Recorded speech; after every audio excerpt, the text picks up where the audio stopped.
যদি তারা যথেষ্ট সাহসী হয় এটা করার জন্য ৭০ ওভারে ২৬০ রানের লক্ষ্য দেয়, আমরা তাহলে তা তাড়া করব, কিন্তু আমার মনে হয় না তারা তা করবে।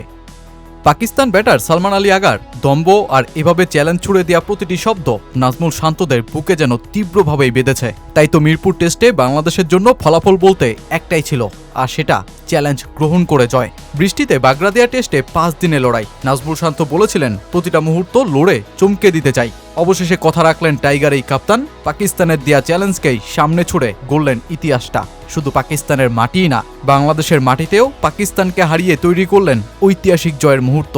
স্পিনে মেহেদী হাসান মিরাজ আর শেষ বেলায় মিরপুরের উইকেটে গতিতে ভড়কে দেয়া নাহিদ রানা। এজন্য ভিন্ন চেহারায় বাংলাদেশকেই হজম করতে হলো পাকিস্তানের, যারা বুঝতে শিখে গেছে টেস্টের স্পাইসি স্বাদটা।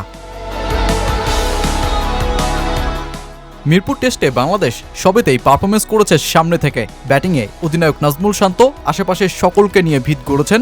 ১ সেঞ্চুরির পাশাপাশি দ্বিতীয় ইনিংসেও খেলেন ৮৭ রানের ইনিংসটা। মুমিনুল হকের সাথে তার জুটি, তীব্র জয়ের ক্ষুধা আর মাথা ঠান্ডা পারফরমেন্স পাকিস্তান বোলারদের হতাশ করেই তিনি ছেড়েছেন। বোলিংয়ে স্নায়ুচাপ সামলে এগোনো, বোলিং রোটেশনে তীব্র মেধার পরিচয় দেওয়া শান্ত ফিল্ডিং সেটআপেও নিজের দূরদর্শিতার ছাপ রেখেছেন। বলেছিলেন, পাকিস্তানের মাটিতে সেই সিরিজ জয়ে তিনি নিজের সেরা অধিনায়কত্ব করেছিলেন, দলও ছিল দারুণ। হয়তো এবার মিরপুর টেস্টকেও তার পাশে রাখতে চাইবেন নাজমুল শান্ত। প্রথম ইনিংসে মিরাজ তোলেন ৫ উইকেট। শেষ ইনিংসে টানা ৩-৪ খাওয়া সেই নাহিদ রানাই শেষ পর্যন্ত পাকিস্তানকে গুটিয়ে হাতে তুলে নেন ৫ উইকেট অর্জনের স্বীকৃতি। টাইগার ক্রিকেটে এতদিন যার অপেক্ষাতেই ছিল সেই নাহিদই মেঘলা আকাশে টাইগার ক্রিকেটে নিয়ে আসলেন স্বস্তির বৃষ্টি। ব্যাটে, স্পিনে, এমনকি গতিতে এটা বাংলাদেশের এমন একটা টেস্ট ম্যাচের উদাহরণ হয়ে থাকবে যাতে খুঁজেই পাওয়া যায়নি সেই পুরনো খুনে ধরা টাইগার ক্রিকেটের সংস্কৃতি। বরং ক্ষুধার্ত বাংলাদেশের জন্য ম্যাচটা গর্বের আর ঐতিহাসিক গল্পের।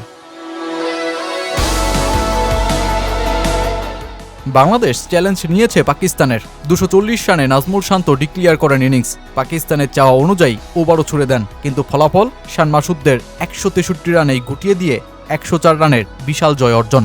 নিজেদের চেনা উইকেটে পাকিস্তানের বিপক্ষে প্রথম টেস্ট জয় বাংলাদেশের। তাই তো মুশফিককে জড়িয়ে ধরেই আনন্দ উপভোগ করলেন এমন এক স্বাদ নিতে পারা নাহিদ রানারা।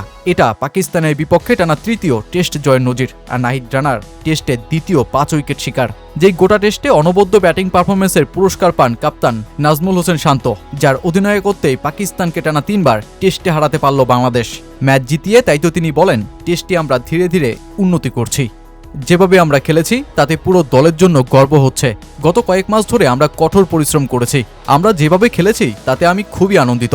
দারুণ একটা অনুভূতি, আর দলের পারফরমেন্স নিয়ে আমি গর্বিত। ধীরে ধীরে আমরা টেস্ট ক্রিকেটে উন্নতি করছি, আর এটি সবসময় আমাদের লক্ষ্য ছিল। আমরা ইনিংস ঘোষণা করেছি কারণ আমাদের দলে মানসম্মত বোলিং আক্রমণ আছে। এই কন্ডিশনে নাহিদ রানা, তাসকিন আহমেদ এবং তাইজুল ইসলাম সত্যি দারুণ বোলিং করেছে, আর আমি তাদের কাছ থেকে সেটাই চাই। আজ আমরা উদযাপন করব, এরপর সিলেটের কন্ডিশন মূল্যায়ন করে সেখানে কিভাবে খেলতে হয় সেই পরিকল্পনা করব।